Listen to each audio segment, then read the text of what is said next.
ఇప్పుడు కేవలం 7,999 up to 10 kgs వరకు బరువు తగ్గి అధిక బరువు నుంచి వచ్చే ప్రధాన సమస్యలను దూరం చేసుకోండి. తమ ప్రభుత్వాన్ని టచ్ చేస్తే ఊరుకునేది లేదని హెచ్చరించారు సీఎం రేవంత్ రెడ్డి. దీనికి విపక్షాలు కౌంటర్ ఇచ్చాయి. కాంగ్రెస్లో రేవంత్ రెడ్డి ఏక్నాథ్ షిండే కావచ్చని అన్నారు కేటీఆర్, డీకే అరుణ.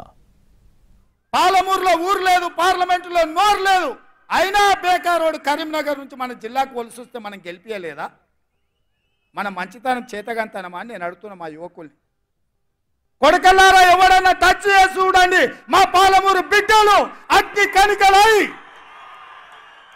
మానవ బాంబులై నా కొడకల్లారా ఎవడన్నా మిగులుతే నేను చూస్తా అనుకుంటూరేమో, తమాషా చేస్తూరేమో, వానో వీనో సందులల్లా సకలగుల పెట్టి ఏదో చేద్దామని మాట మాట్లాడితే మమ్మల్ని దించుతారంట అని మాట్లాడుతున్నారు ముఖ్యమంత్రి గారు, కాంగ్రెస్ పార్టీ నాయకులు.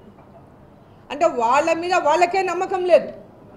వాళ్ళ లోపల ఎవరైనా ఏక్నాథ్ షిండే వస్తే మనం చెప్పలేం. మనం వాళ్ళ లోపల ఎవరైనా ఏక్నాథ్ షిండే తయారై మేమందరం ఒక 40 మంది బయటకు వస్తాము, మాకు మద్దతు కావాలంటే ఆ రోజు మద్దతు దీనికే భారతీయ జనతా పార్టీ ఆలోచిస్తాలే, ఆనాడు చూస్తుంది.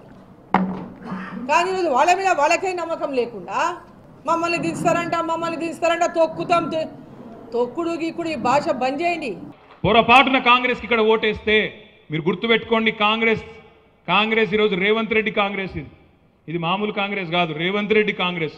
ఈ రేవంత్ రెడ్డి అంటూ ఎక్కువ కాలం పట్టది. ఎలక్షన్ తర్వాత 100కు 100% మరొక ఏక్నాథ్ షిండే, మరొక హిమంత బిశ్వాస్ శర్మ మన తెలంగాణ నుంచే రేవంత్ రెడ్డి రూపంలో నుంచి వస్తాడు. ఓ 10-15 మంది ఎమ్మెల్యేలను తీసుకొని బీజేపీలకు పోయే మొట్టమొదటి నాయకుడు ఇదే రేవంత్ రెడ్డి అవుతాడు.